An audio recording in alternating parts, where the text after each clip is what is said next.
Всем привет! Вы на канале Вудукрафт. Сегодня я покажу вам процесс изготовления стола со старой столешницей, которую необходимо восстановить, и необычного подстолья в виде танкового ежа. Данный стол будет полностью разборным, и это будет его фишка. И чтобы сделать его разборным, нам в этом поможет хитрое столярное японское соединение. Да-да, сегодня будем изучать столярные соединения из Японии. Так вот, бывают в жизни такие ситуации, когда заказчик говорит вам: мне нужен стол. Вы говорите: окей, давай сделаю. Он говорит: но у меня есть столешница. Ты такой: окей, еще лучше, мне не придется делать столешницу. А потом вы приходите к нему и видите эту столешницу. По предварительному разговору столешница была практически новая, ее нужно было только покрасить. Но раз уже дал согласие по своей глупости, то пришлось брать этот заказ и делать. Смотрите, что из этого получилось, я думаю, будет интересно.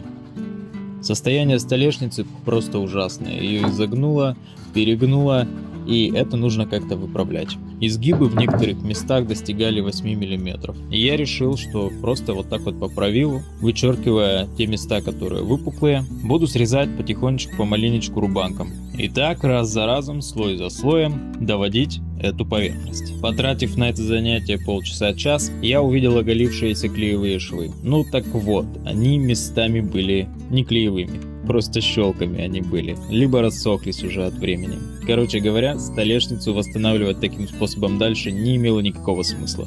Время потрачено, опыт получен, заказчик будет доволен. Было принято решение распилить эту столешницу на ламели. Первую отхватил циркулярочкой ручной, и потом по накатанной на столе, по уже сформированной базе. А перед тем, как распиливать эту столешницу, я пронумеровал каждую из будущих ламелей. Какое же удовольствие было прогонять эти досочки через рейсмус и видеть, как оттуда выходит идеальная, ровненькая, гладенькая досочка.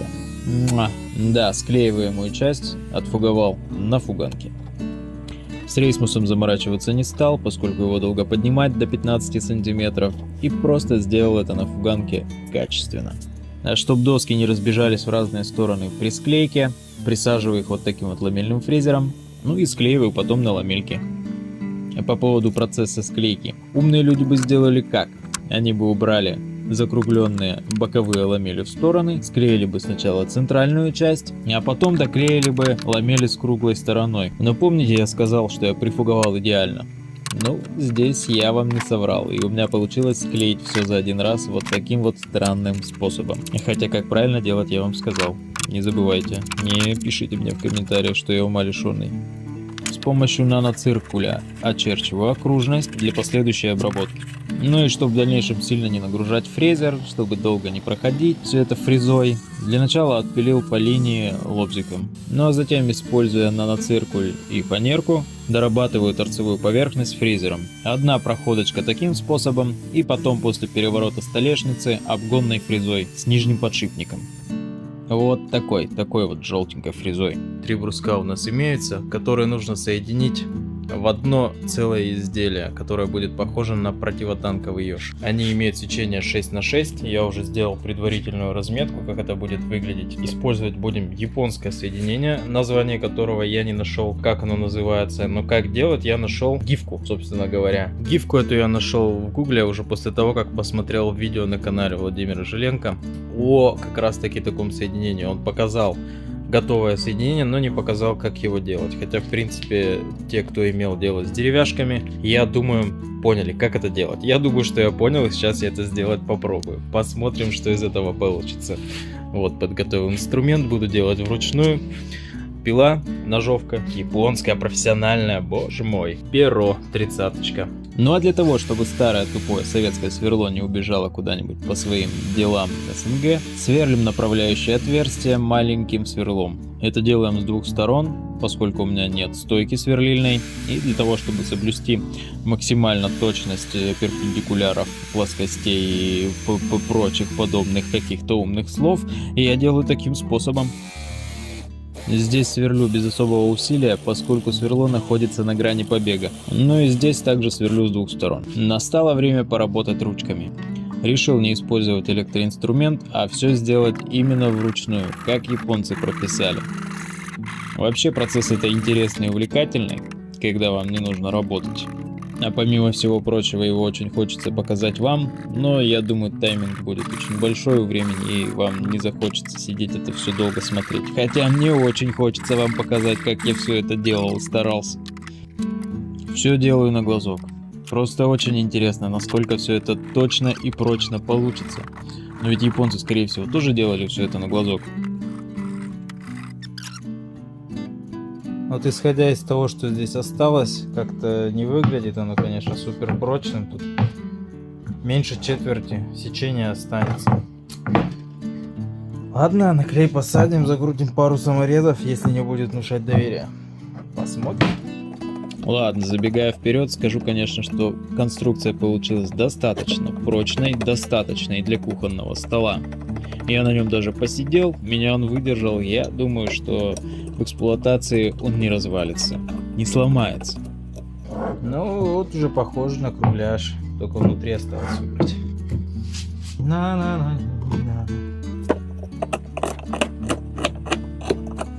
Блин, год пролежали стамески.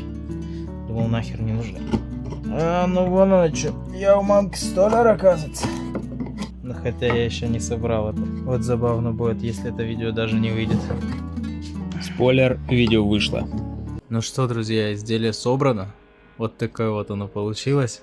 Примерно минут 10 я подгонял, пытался собрать его воедино. Потом еще 10 минут я в принципе его пытался собрать, потому что это настоящая головоломка. И пока я не посмотрел еще раз ролик у Владимира Жиленко, я не смог его собрать.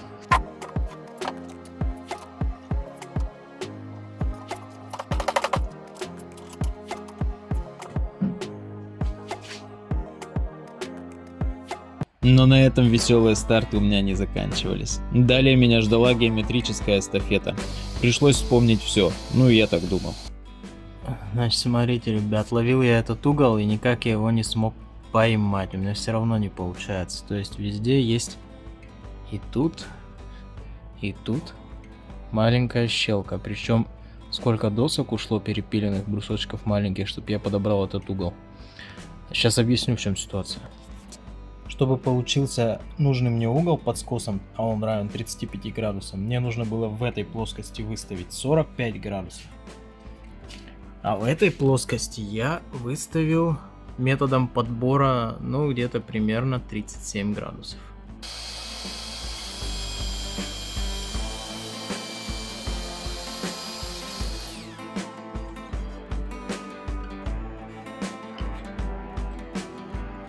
Столешница будет крепиться к подстолью всего на 3 шканта.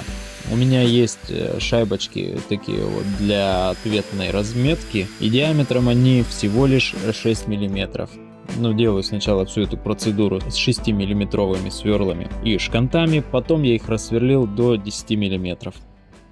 Схему покраски я решил не показывать в этом видео, поскольку очень подробно снял ее в предыдущем.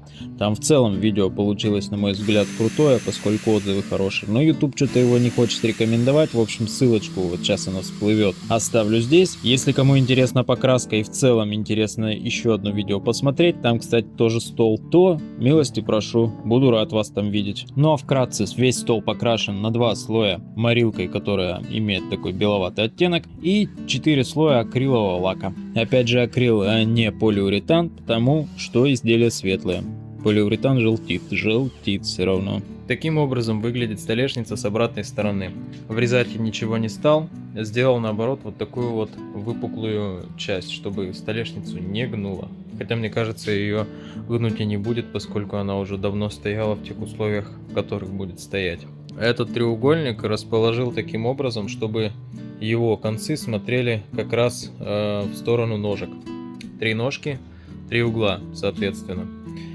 Чтобы столешницу не порвало, мало ли, отверстие сделал 6 миллиметров. То есть там он будет свободно ходить, и с обратной стороны вот эту вот деталь смазал парафином от обычной свечи. Ну а здесь я вновь пытаюсь собрать и не могу вспомнить, как это делать.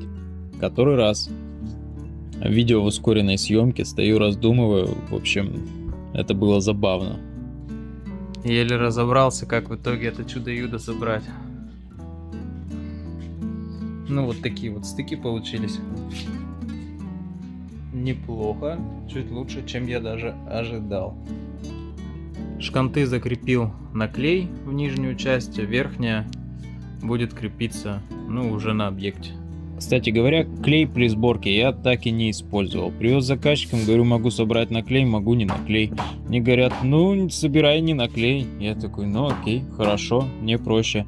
Но надо сказать, что оно и так все держалось, то есть можно было за столешницу поднять и подстолье не отваливалось. То есть этого было достаточно.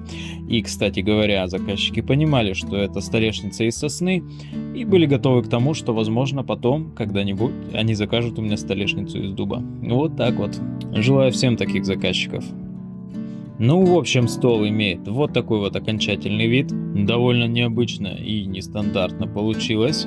Ну а в комментариях пишите, что бы вы сделали по-другому и вообще как думаете, где такое столярное соединение можно использовать еще.